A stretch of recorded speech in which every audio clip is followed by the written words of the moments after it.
Politics without the soap opera, with unfiltered constitutional conservative truth. The Conservative Review with Daniel Horowitz. Fellow patriots, taxpayers, and all-around law-abiding American citizens to the one and only Conservative Review podcast. And this truly is your one and only source of independent conservative news, where the issues of the day that actually matter to our civilization are discussed. We could talk about impeachment all day. We could talk about the great rhetorical barbs between the two sides of the political duopoly that both love themselves some criminals, or we could talk about actually changing this Koch Soros duopoly of loving criminals. I mean, you know, one of the things I said to one of my colleagues today on an editorial call is that when it comes to impeachment, no one even understands it. I mean, everyone understood the Clinton impeachment, you know, whether you agreed with it or not, everyone knew what that was. Okay, that could be explained in one sentence. No one could really explain Ukraine, some ambassador, funding. Try playing this on your average friend and see what he answers is actually the source of contention here. But do you know what people do understand? They understand crime in their neighborhood. They understand safety and security. If there's ever an issue for which Republicans desperately need to use to win back suburban voters, this is the issue. This is the time. This is the place. We've talked about this a lot. I want to get to this more in hopefully a column tomorrow I'm going to write. Oklahoma.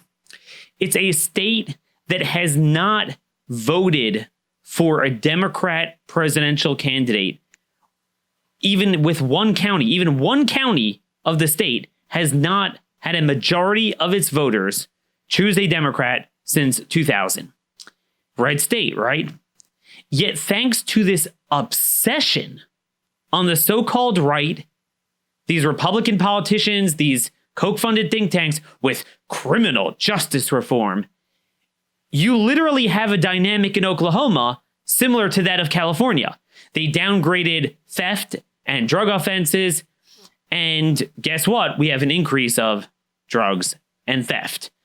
We might get to that later today. If not, I'm going to talk about that a little bit more tomorrow. So this is not just a deep blue city issue. This is something that has permeated every single state, all 50 states. Alaska got all into jailbreak.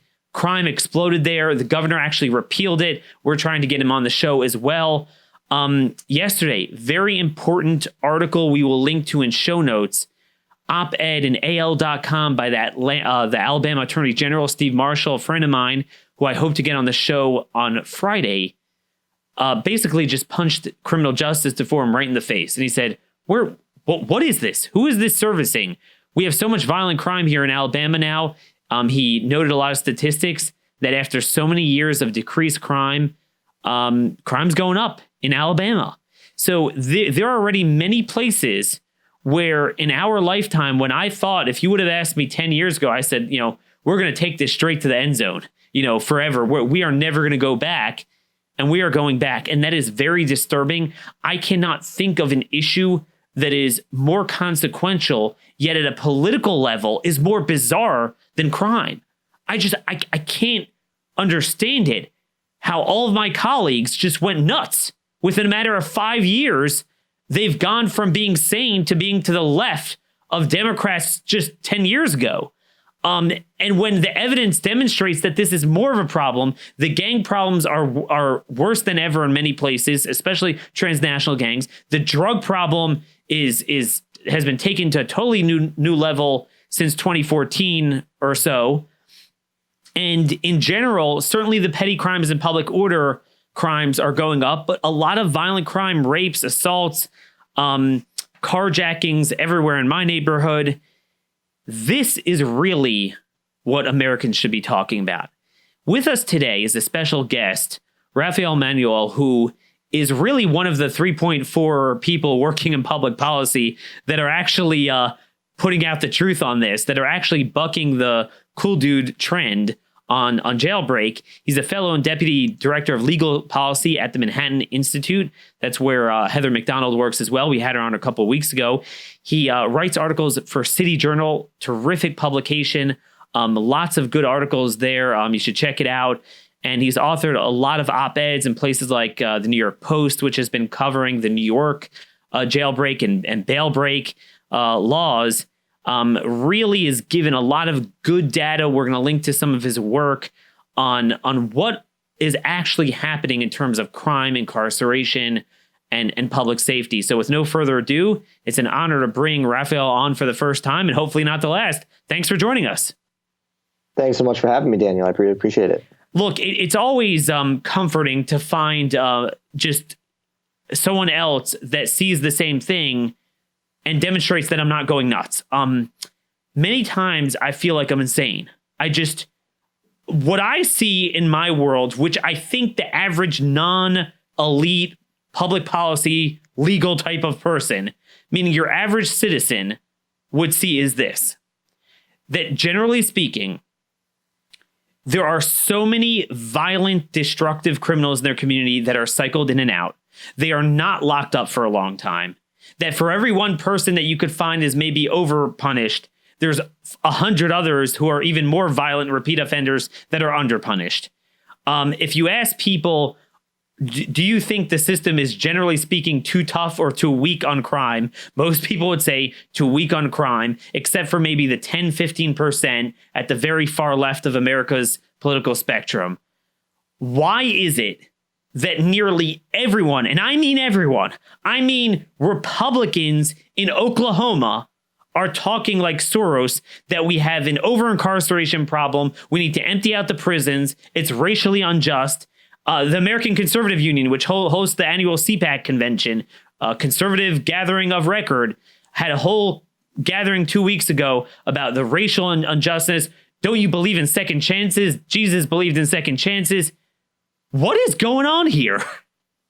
Well, I think what's going on is that a lot of the debate is getting driven by a series of misconceptions, second chances being one of them, right? I mean, second chances sounds really great rhetorically, and it's an effective rhetorical device, but it doesn't really have much of a basis in the numbers, which show that the vast majority of people who are in prison in the United States today have not only had their second chance, they've had a third, fourth, sometimes fifth or even sixth chance, and they've blown those chances time and again.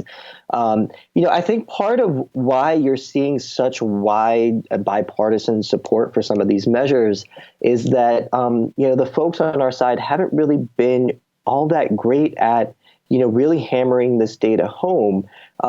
See, the thing about the criminal justice system is that there is room for reform. There's certainly some subset of America's prison population whose incarceration no longer serves a penological end or never did serve a legitimate penological end. And we should be seeking to identify who those people are. And, we should be securing their releases, post haste. And yeah, our systems also failed to rehabilitate a lot of people. And there's certainly room for improvement there. The problem is that we haven't really done a great job of articulating the nuance there, because addressing those problems means reforms at the margins. It means incremental reform. Unfortunately, some of these stories, of terrible instances of over-incarceration have been taken, amplified, blown up much bigger than they are, and then they've been sold as as representative of the general situation on the ground. And I think a lot of people have bought that hook, line, and sinker. And so, what I try to do is just, do my best to analyze the data and explain to folks and, on both sides of the aisle, whoever will listen, that this actually is not the case. Low level and drug crimes and public order offenses are not driving incarceration, right? Incarceration is driven almost entirely by very serious violent criminals who are not only serious violent criminals, but they are also extremely likely to reoffend should they find their way back out onto the street, which they almost always do, right? One of the things that people don't understand is that a prison sentence post-conviction is is a relatively rare sanction, right? Only 40% of state felony convictions result in a post-conviction prison sentence. Incarceration is already reserved for the worst offenders committing the worst offenses. So in other words, that there's really not a whole lot of room for the levels of decarceration that I think people are trying to sell. You got, folks like Van Jones supporting the, Cut 50 initiative, which wants to halve the prison population. You've got the Brennan Center for Justice at NYU claiming that we can reduce the incarcerated population by 40% across the board without any, public policy downside. And that the data just don't show that. 83% of state prisoners are going to go on to reoffend at some point. More than a third of those offenses are going to be violent in nature. And that's meaningful, because when these people find their way back out into the streets, they're not going to go live in rich, affluent areas where they're going to victimize white progressives. They're going to go back to neighborhoods that are on the south side of Chicago and west side of Chicago and in Baltimore and the struggling neighborhoods in Philadelphia and St. Louis and Louisville and Houston, where they're going to victimize their neighbors who already have enough to deal with. Right? I mean, these are already vulnerable and struggling communities.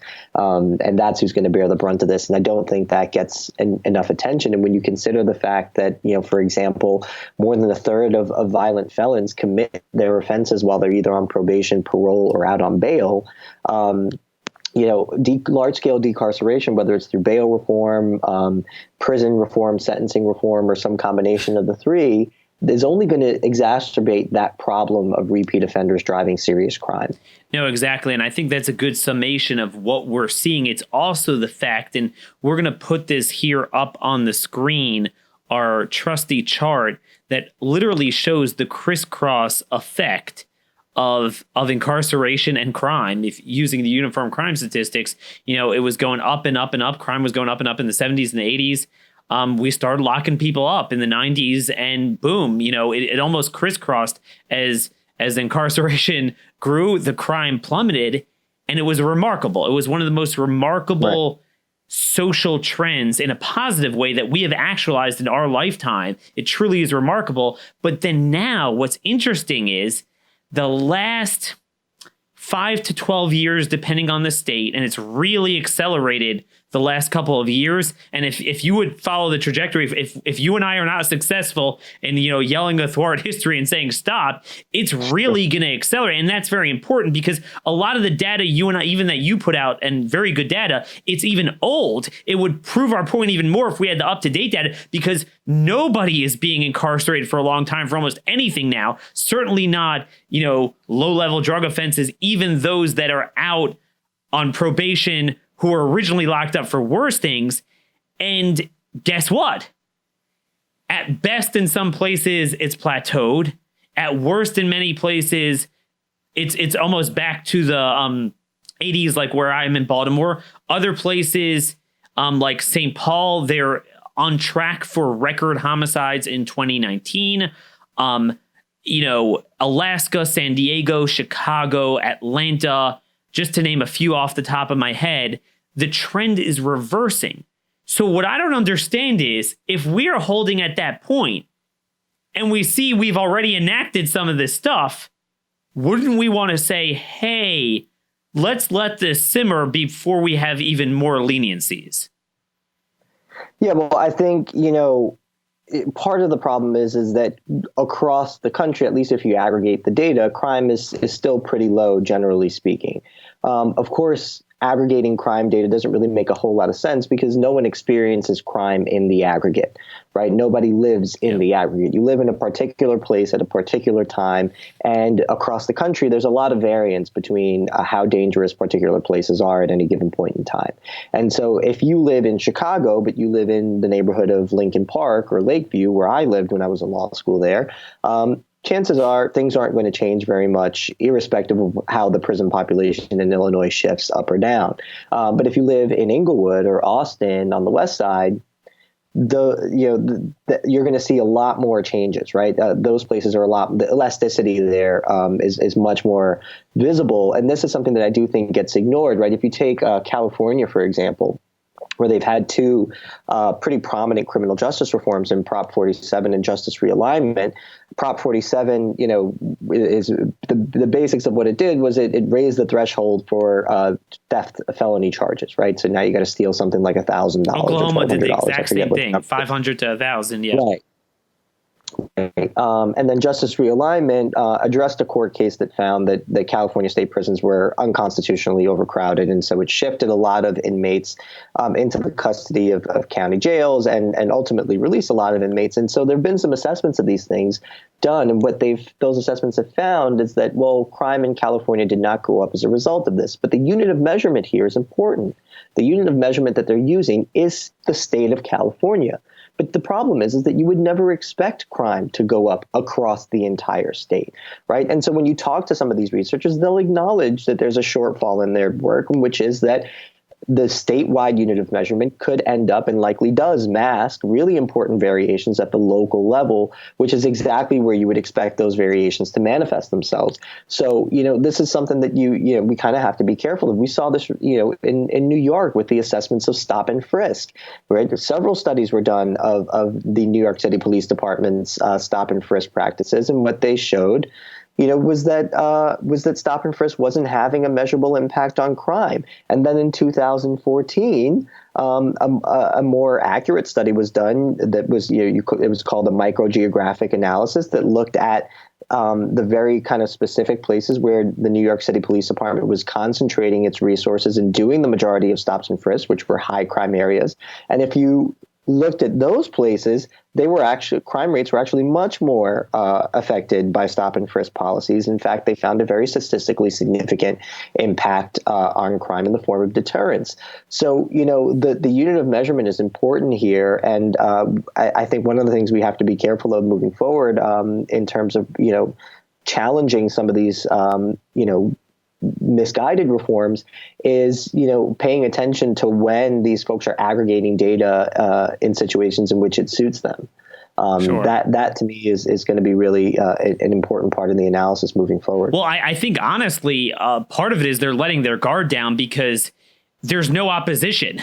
I mean, you're looking at the opposition to the First Step Act right here. It's pretty much me, myself, and I. And I don't mean to say that in a arrogant way. So a lot of times it's like they don't even care. It's like the prison's too much. Cut it. Like they're not even trying to defend, the criminal issues, the crime. And as you mentioned very rightfully about California, it's hard to get data across the board.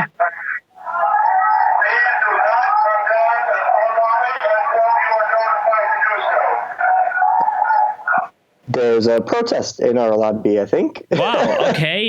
Is that a Antifa or criminal justice? Well, you know what? I'm not sure. You know what? You know what often happens? These people that get let out of jail, they become political activists, like that drug trafficker that was saying Cuomo for president. But anyway, no. What I was saying is San Diego. We have the data. It's violent crime has been up 5 straight years. California has also been up. It's just the last year or two it turned back down. But that's already, isn't that a problem already? Because to me, the equivalent of going back up is not going to be as sharp as in the 80s because the technology to apprehend people, the cameras, the facial recognition software, it's a lot easier to catch people than it was back in the day where if you're in a dark alley and you carjack someone, unless you get lucky, there's not going to be a witness. And whereas now so many of these people that catch on cameras. So yes, we should be continuing to actualize a decline. But if you're not deterring them with punishment on the back end, then, it's going to cut into the gains that you make technologically. And my concern is that's what we're seeing now. So I want you to take this to New York. That's where you've done a lot of your research, a lot of your writing. Again, New York, you look at the data, it's still viewed as a success story, certainly as compared to Baltimore. But my problem is if you just look anecdotally, if you look at all the stories we're seeing from cops standing back, subway violence, homelessness, drugs, heck, even the squeegees are back, which was like, that was the symbol of the Dinkins era, and Giuliani got rid of them. And that kind of was the catalyst for the broken windows policing. I'm not going to say we're back to the 80s, but it's hard to imagine that we're as good as we were 10 years ago. Yeah, look, I mean, New York has made significant progress on violent crime, especially. And, while the data do certainly point in the direction that violent crime's been ticking up ever so slightly over the last year or two, but we are seeing a lot more kind of public order offenses concentrated in certain parts of the city. I do think that we should find that troubling. And again, when you look at New York, one of the things you have to do is kind of zoom into particular areas, right? Because if you zoom out, the fact of the matter is that New York has just significantly fewer dangerous neighborhoods today than it did 10 years ago or 20 years ago or 30 years ago, right? So why that's important is because, well, low crime populations are not going to become high crime populations when you take punishments off the table, right? Because they're not committing crimes anyway. So these aren't the sort of people that you need to deter. And, the fact of the matter is that the low crime population in New York has grown a significant amount as a result of several factors. I mean, for one thing, we extracted a lot of criminal actors from some of the more dangerous areas, which allowed the good law-abiding people in those neighborhoods to thrive and lower the chances that they themselves would become involved in the criminal justice system. But the safety in those areas also made those areas more attractive to people from other parts of New York City and from outside the city and state altogether to move in, which again, brought a lot more economic development, brought a lot more people, and all those things put together essentially work to fortify those areas such that they are no longer as responsive to shifts in criminal justice policy as maybe some of the other more dangerous parts of the city are, like Brownsville, Brooklyn, for example. What this means is that we can't simply just look at crime trends across the city, put them up against various criminal justice reforms that have been enacted, and then conclude on that basis alone that the criminal justice reforms that we're talking about haven't had a negative impact or haven't rolled back some of that progress. You've got to do, a more careful analysis that controls for all these things. And I think when you do that, you'll find that, at least in the places that are still kind of vulnerable to crime increases, we are seeing some important upticks. Places like East Harlem and the some of the northern precincts in the Bronx and Brownsville, Brooklyn, East New York, where there was a broad daylight shooting yesterday in which both a school bus and an MTA bus were hit with gunfire at about 9 o'clock in the morning. This is not a good sign. Again, I'm not sounding the alarm here saying that this is, that we're back, to the Gotham of the 1990s when we had 2,000 murders a year, but that doesn't mean that we should continue down this road. I do think we ought to be very careful about risking the gains that we've fought really hard to make. And that's the thing. This is what I don't like. You mentioned at the beginning of the show, no system is perfect, and you could always get within the margin. So if you have, it should be like this, and it doesn't match up perfectly, it's like this. So you want to focus a little bit at the bottom of the tail, but then you have to have a balanced approach at the top. So, all right. So maybe there's some people that don't have to be incarcerated. But what about the loads of people that still aren't? And I want to go through some of your data mixed with some stuff I've dug up. So, and again, we're going to link to this in show notes. Folks, this is at the Manhattan Institute. He did an analysis about a month ago that is really the mother lode of data. It's the best I've seen out there. But who's in prison? Okay, so we could argue about criminology, what's out on the street. That's very hard. That's not defined. But, in prison, that's hard data. That's a confined population. So you can look at what they're there. 60% of state prisoners are serving time for merely five things: murder, rape, assault, robbery, or burglary. That is 4 times the number of those convicted only for drug offenses. And again, these are those serving time for that thing at that time. Many of the ones serving for other things really were doing that too. This is what they're in, at that moment, but they had priors. But yet, despite the fact that it's full of so many violent people, still, if you take that entire universe, you write this, less than 15% of state felony convictions result in more than 2 years served in prison. So nothing draconian. Even 20% of those in prison for murder And nearly 60% of those in prison for rape or sexual assault serve less than 5 years. I could tell you from the illegal alien sex offender cases we've gone through, just from a sanctuary standpoint, I was like, wait a minute. Forgetting about the fact that you don't give them over the ice, these people don't serve any time. Some of them serve what they call intensive sex offender probation.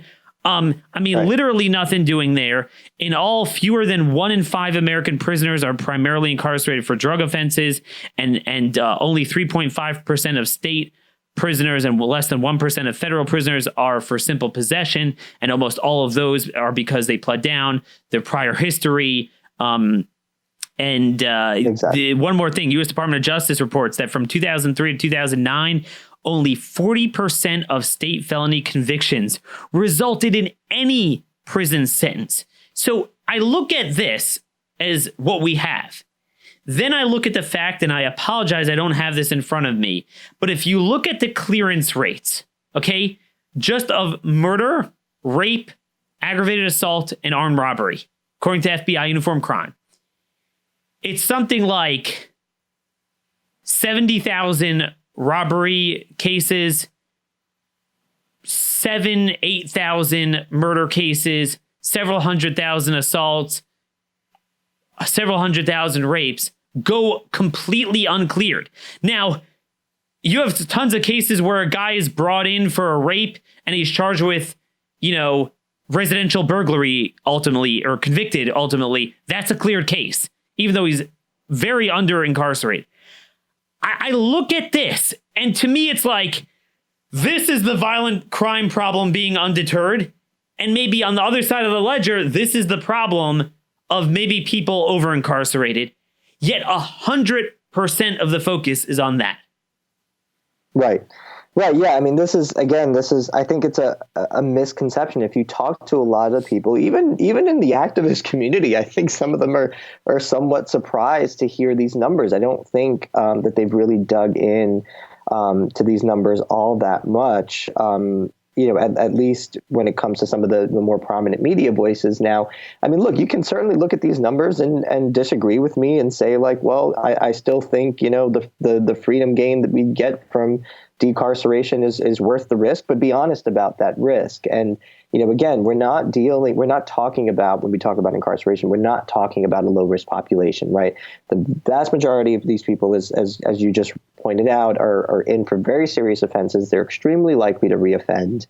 And again, those serious offenses often understate the severity of the crimes they actually committed, as you pointed out, right? I mean, 90-something% of cases across the United States that result in a conviction are plea bargains. Oh, yeah. Right? These aren't trials where they're facing the full freight of the initial charges, right? I mean, in order to get somebody, to induce somebody to plea bargain, they're often extended a very substantial benefit in the form of either a shortened sentence or downgraded offenses, or, having charges dropped altogether, such that, when you look at a prison population's records and you say, well, this person's serving time primarily for a drug offense, that person could also have been armed at the time of his arrest, could have violently resisted, could have committed other offenses that were ultimately dropped during the course of the prosecution. There's no real way to know that.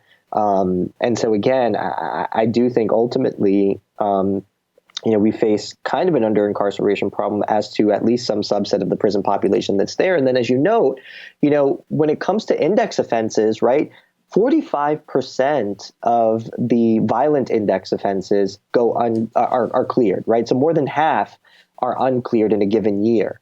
When it comes to the property index offenses, only about 17% of those are cleared in a given year, right? So you've got, millions of offenses going unanswered for in a given year, which means that even if you accepted that the only crimes for which people should go to jail are very serious felonies, or prison are very serious felonies, well, the reality is that most of those felonies go unanswered for, which means that in any given year you've got several 100,000 people at least. In other words, Raphael, let's say, shouldn't we all agree? I mean, you would think we would all agree. Wouldn't it be wonderful if God would give us the power to successfully get every robber and murderer and rapist? If you would only get those people, and then never lock up anyone for drugs. Mind you, so many of them are violent gangbangers, yada, yada. But leave that aside, the population would swell. So the entire foundational premise that there is a over-incarceration problem and we're going to steer all of our public policy debate around that is bogus. Let me just ask you the 800-pound gorilla question really on this issue, which is, so people will inevitably ask, all right, Daniel, you're right. We have a heck of a lot of violent crime. So they'll ask, why is it? Why is it that when you look at other first world developed countries, it's just, everyone complains like, oh my gosh, our prison population dwarfs theirs. And we're like, well, what do you mean? I mean, it reflects the crime rates, and if anything, it's under it. So why do you see that disparity compared to the global population? It's a hard question to answer. I mean, I do think culture has a lot to do with it. I do think there's a violent subculture that permeates a lot of cities across the United States that drives and feeds a lot of this crime. One of the scholars who's done some really good work on this and has influenced my thinking on it quite a bit is Barry Latzer, who's a criminologist, professor emeritus now at John Jay. He wrote a book called The Rise and Fall of Violent Crime in America, which is, a really fantastic volume, wherein he posits a cultural explanation for at least a good chunk of the violent crime problem in the United States. And he does this by looking at something called the crime adversity mismatch theory, which is a theory that he really helped popularize and develop. And what it does is it tries to answer the critique that a lot of sort of left-leaning criminal justice reformers have of American society, which is that, well, the inequality and the socioeconomic disadvantage that a lot of low-income communities face is responsible for a good chunk, if not all, of the sort of crime that we see sort of driving our prison population. Our mayor here in Baltimore just said that. Right. The poor, Jack Young, mayor of Baltimore, said, yeah, it's the poor. It's a problem of it being poor. Right. The thing is, though, is that most poor people are not criminals, right? In fact, the vast majority of them are law-abiding citizens. And when you look at different culturally identifiable groups and you control for socioeconomic status, you actually find pretty disparate rates of criminal offending, especially when it comes to violent criminal offending. Which hints at a at least partial cultural explanation. What you can do about that through public policy, I'm not sure. I tend to have a pretty limited view of the capacity of government actors to change culture, and I'm not even sure that's an end that they should be pursuing. Yeah. But that is a reality, and I do think that drives a good chunk of that disparity. I mean, and look, and other freedoms that we have are also going to impact this, right? I mean, there are a lot more guns in private hands in the United States, which means that it's easier for criminals to get their hands on them.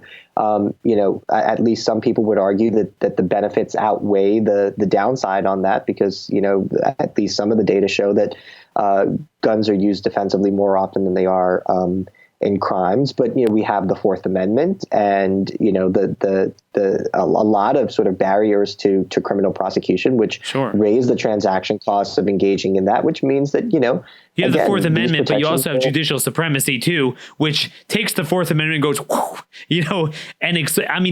every year the Supreme Court, even the so-called conservative Supreme Court with Neil Gorsuch in particular, very libertarian, really, really poking holes, and the Armed Career Criminal Act, that thing's going to be gone in a couple years.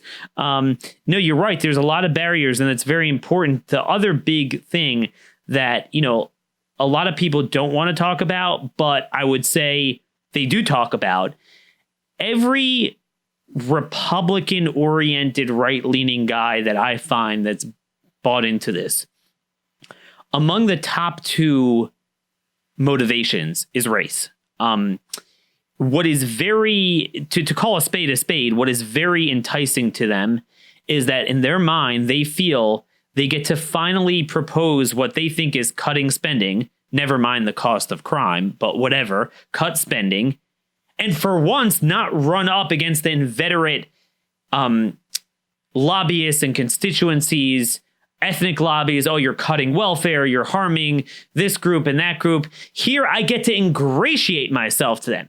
So what they do is they build a whole thing that it's a subset of the over-incarceration argument, is that blacks are over-incarcerated. Now, you can't see this, but you'll see it in the when we publish the report here, publish the show, I mean, we have our chart here, which we love putting up because it's very accurate. Your colleague, Heather McDonald, used this data, the National Crime Victimization Survey of 2018. Okay. We have here black on white crime, 547,948 incidents in 2018. White on black, 59,778.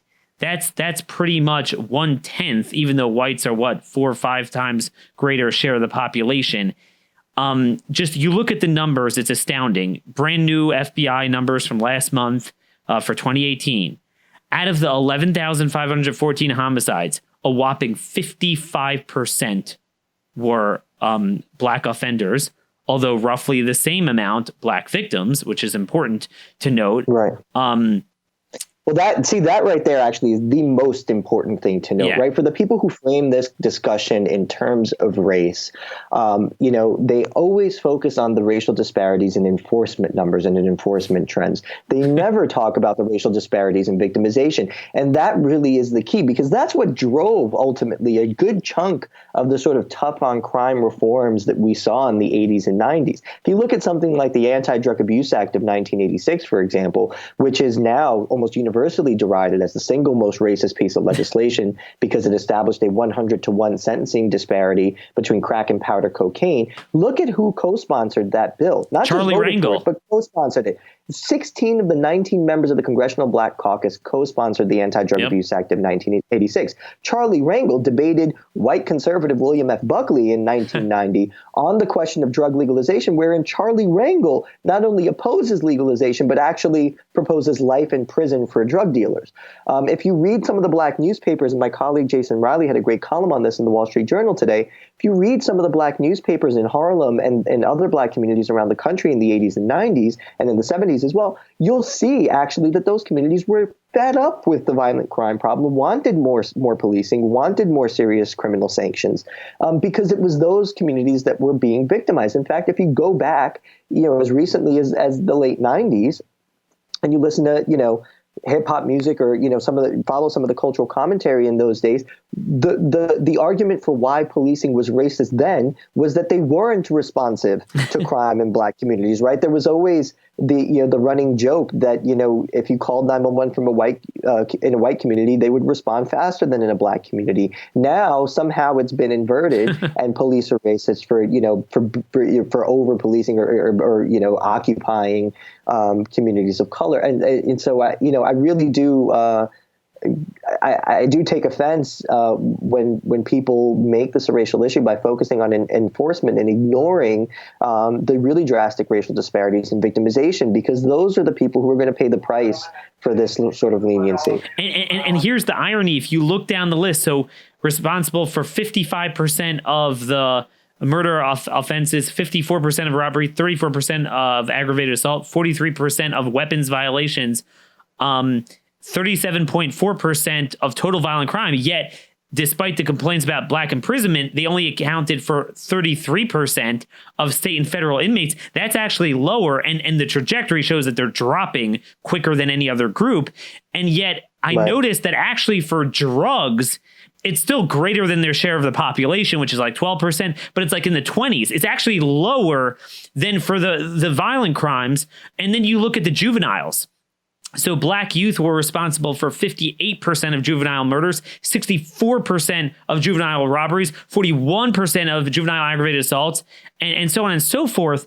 So, I mean, what they're really doing is, in order to placate a subset of violent young black youth that commit most of the crimes, they are harming the overwhelming majority of not everyone, but particularly African Americans. Where I live, look, we're getting in the suburbs, the carjackings, all the spillover, but those dead bodies in Baltimore City, they're all black. Yeah. Look, I mean, again, I think my colleague Heather McDonald put it, quite well when she said that the institution most dedicated to the proposition that Black Lives Matter is the police. Because if you think about, the lives saved over the great crime decline of the 1990s, it was Black Americans that were the greatest beneficiaries of that. I mean, I would urge your listeners to read a book called Uneasy Peace by Patrick Sharkey. Now, Patrick Sharkey and I would disagree on the policy, and very, he is very much in favor of decarceration and depolicing, and I think he's wrong on all that. But the front end of his book runs through a lot of the data that shows exactly how Black America benefited from the great crime decline. And so, it just seems odd to me that folks like you and myself receive criticisms, for being racially insensitive for, sort of supporting tougher sanctions for criminal actors when those sanctions are more likely to incapacitate criminals that are more likely to victimize, Black Americans living in poor, vulnerable areas around the country. And, that's something I really do think needs to get pushed back on. Because again, crime is not experienced in the aggregate. It's not evenly distributed across the United States. It is concentrated in it's very hyper concentrated in very, urban geographical areas in the United States. I mean, if you just take Baltimore and Chicago by themselves, those two cities accounted for for about 1% of the country's population and 5% of the country's murders. And when you consider the fact that the murder problem is hyper concentrated within those cities, you're probably looking at something like half a percent of the country's population and still about 5% of the country's murders, right? So I mean, this is a real problem for a very specific subset of Americans, and I think we do them a disservice if we don't push back on that false narrative. So you've given us a lot of time here, and we're almost out of time. I really appreciate it. I want to just move to the end of this discussion. We talked a lot about the sentencing and the prison population, and just the myth about over-incarceration, downright lies about what's in prison. But the other half of it, you just said crime has always been hyper-concentrated. So that gets to the front end, policing. Could you talk a little bit about the current trends? I'm very disturbed by what I'm seeing, certainly here in Baltimore, but it seems like in a lot of other places where cops are basically walking on eggshells, where it's almost like, whereas, heck, even someone as left-wing as Martin O'Malley, when he was mayor of Baltimore 15 years ago, he was bragging about arrests. Now it's like almost a stigma against arresting. They're caught in very tough situations. More than ever, the belligerents in the neighborhoods they want to police are on very, very dangerous drugs, so which makes them even... the little common sense they would have to be deterred, let's say, if they would draw their weapon, now they'll charge at them. What are you seeing some of the trends? I'm seeing these review boards pop up to, mandate that you have independent review boards. What are you seeing that and the effect on police morale in New York and other places? Yeah, I mean, I do think, again, just like when you analyze crime, I think when you analyze policing and the impact of the national rhetoric on policing, you have to, look at particular places at particular times, particular departments under particular circumstances. So I think, when you look at places like Chicago and Baltimore and New York, where a lot of this sort of vitriol has been directed, I think you do see an impact on morale. And I've written about this as to New York and Chicago and Baltimore. I mean, in Baltimore, a lot of police activity has gone through the floor. In some cases, it's gone down as much as 70% when it comes to police-initiated stops. And crime has gone up as a result. And you can see that decline coincides almost perfectly with the protests in response to Freddie Gray. In Chicago, the protests in response both to Ferguson and to the Laquan McDonald shooting, again, you saw a significant downtick in police activity in 2016. And two criminologists, Paul Cassell and Richard Fowles, did a really great study that was published in the University of Illinois Law Review earlier this year, found that of the 270-something additional murders that Chicago saw in 2016, when it had a nearly 60% spike in murders, 245 of them were attributable solely to the decline in police activity in that city. when you consider how proactive policing really helped drive the crime decline in New York, I do worry about what this kind of growing anti-police rhetoric is going to do for other cities that are more vulnerable to crime increases as a result of shifts in policing and criminal justice policy more broadly. No, and one of the things that concerns me, and I'm not sure if you're seeing this statistically, but again, I'm trying to reconcile why the uniform crime reporting, which did show crime ticking up starting in 2015, went down 2018. I would bet money on it going up in 2019 based on what I'm seeing. But the BJS crime victimization survey did show crime going up. They have here the increase from 2015 to 2018, and the number of violent crime victims age 12 or older grew from 2.7 million to 3.3 million, was driven by increases in the number of victims of rape or sexual assault, aggravated assault, and simple assault. And where are we here? From 2015, 2018, the number of persons who were victims of violent crime, as well as the percentage of persons who were victims of violent crime, increased among the total population. What I'm worried about is, and I think I'm seeing that where I am, again, Baltimore is kind of a special basket case here, but what I'm seeing is that it's known in Baltimore that police are hands off. I mean, that is known because they're basically told they're going to get prosecuted, so they're being hands off. Is it possible that we're achieving the worst of all results, where crime is actually going up in some places, but it's not being fully reported because we've gone so much in the criminal justice so-called reform side of the pendulum that they're not even identifying the crimes because they're just taking a hands-off approach? Yeah, I mean, that could be part of it. I haven't seen that in the data, so I'm hesitant to say one way or the other whether that's the case.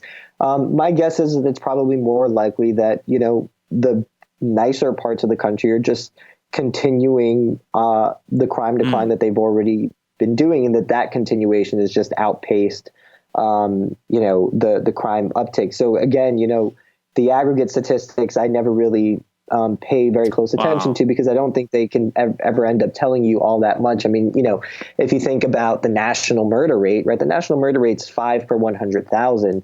If you just take, the south and west sides of Chicago, you're looking at, a murder rate of probably somewhere around 50 per 100,000. Baltimore is 56. Average. And that's citywide is 56. And that's citywide, right? So if you concentrated just on some of the worst districts, in Baltimore, you're going to get places, with murder rates over 70 per 100,000 is my guess. So again, those national numbers, I really don't think tell us anything that's particularly important, because, at the end of the day, there's a lot of variance between time and place across the country when it comes to the likelihood that you're going to be victimized. Chicago is known as a relatively dangerous city, and it certainly has one of the more dangerous large geographical areas in the country. But it remains to be true that, at 2 a.m. I can walk around Millennium Park with a $100 bill taped to my forehead and be just fine. For the most part, crime is hyper concentrated in that city. And so, the aggregation numbers don't really tell you anything particularly useful at the end of the day. Wow. But that's a really important point, because, I mean, my concern is that people, in order to finally stop this jailbreak stampede, are going to have to see, these massive macro increases. But you're right that, the same when you have 25 years of downward trajectory on crime year after year, that means, and you could debate what is driving that, but that there are some very enduring factors that are driving that.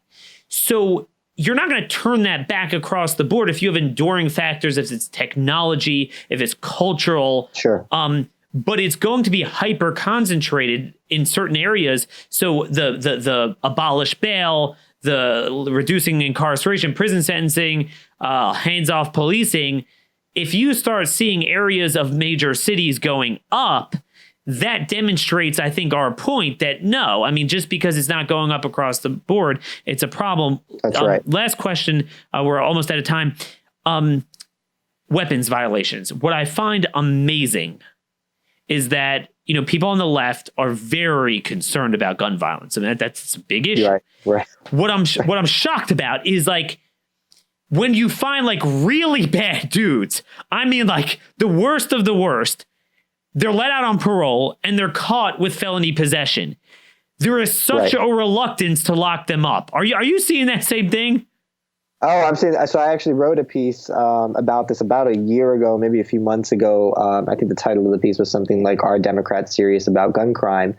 Basically, calling some of the more liberal Democrats out for, not addressing the incongruity between their support for gun control aimed at reducing gun violence and their support for these more radical criminal justice reforms, which are almost perfectly calculated to maximize gun violence, right? I think Michael Bloomberg, should he enter the race, is going to face this very problem of having to square the unsquareable, which is, the signature issue of a Bloomberg campaign will almost certainly have to be gun control and reducing gun violence. But he's signaling with his remarks on Stop and Frisk that he's actually going to take the progressive line on criminal justice, which is going to mean more likely gun offenders on the street.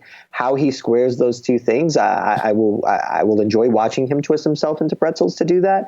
But it is a real problem. Unfortunately, it's just something they don't get called out on all that much. But there's a real inconsistency there. It shocks me Republicans don't rhetorically jujitsu that whole thing, because like you talked about, with one of the factors that America is different than Europe, let's say, is yes, the massively greater private gun ownership.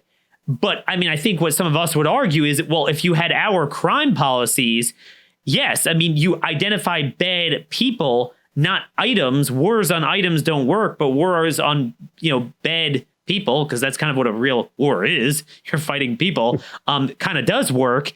And when you have known violent people that are caught with felony possession, and sometimes even, like, I joke around in Maryland, and it's not a joke. In my neighborhood, we have open and concealed carry in Maryland. Well, what does it mean? It means that if you are assaulting people with a deadly weapon, you don't go to prison. So, I mean, I can't carry. We're not allowed to do concealed or open carry here. Very rarely could you get a permit.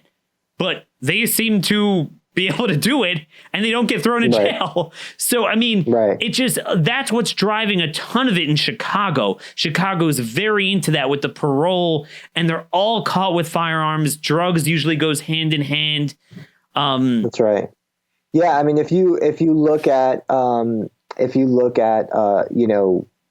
people in Chicago who have been arrested for either homicides or shootings, something like close to 40% of them had, in Baltimore, close to 40% of homicide suspects in Baltimore had a prior gun offense. So that's, again, if we're serious about gun crime, I think we have to get serious about punishing gun offenders and likely gun offenders. And that's going to mean walking back some of the more radical criminal justice reforms that have become, sort of popular. Otherwise, it just means that literally on my street, we had a armed carjacking, and I can't step out in front of my own property with my gun to defend myself. Yeah. And that's the most lethal mix of all. Raphael, thanks so much. I mean, it's so much better doing this with two. It's an awfully lonely world out there. But I think the silent majority really stands with us. Just not in the elite world. We're going to have you back regularly as you post your content. Where could people find more of your work? Well, they can follow me on Twitter at Rafa_Mangual, Mangual.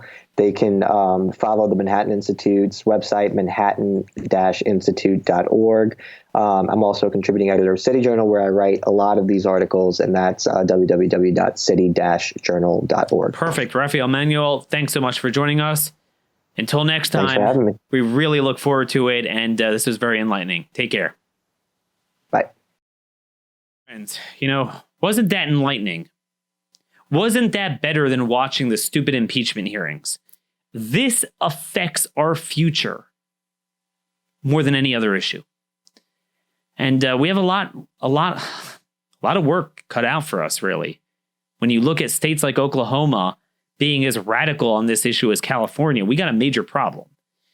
And not quite sure what to do about it other than continue to expose the lies for what they are. And that's the story. And, this gets back to our quote yesterday. And I just want to correct the record. Yesterday, we had a show titled, built upon a line that Republicans are really progressives driving the speed limit. And I said I saw that on Twitter earlier yesterday morning, and I forgot who it was. So one individual, his name is Michael Malice, actually contacted me on Twitter and said it was him. I think I still might have seen it from someone else, but I'm assuming that other person must have gotten it from his book. It's evidently in his book, and I always want to give credit. So you could see here on the screen, Michael Malice, where to follow him on Twitter. If you want to read his book and see what else he does. I think he has a show as well. I certainly don't like stealing other people's work. We're very original here, which is why we mentioned I got it from somewhere else. Just forgot to mention the name, and I'm glad he contacted me. Look, this week is just starting, but it's almost over. We will delve into some other issues tomorrow, and hopefully we will have another special guest on Friday. Thank you for listening. God bless. Until next time, this has been another episode of the Conservative Review Podcast.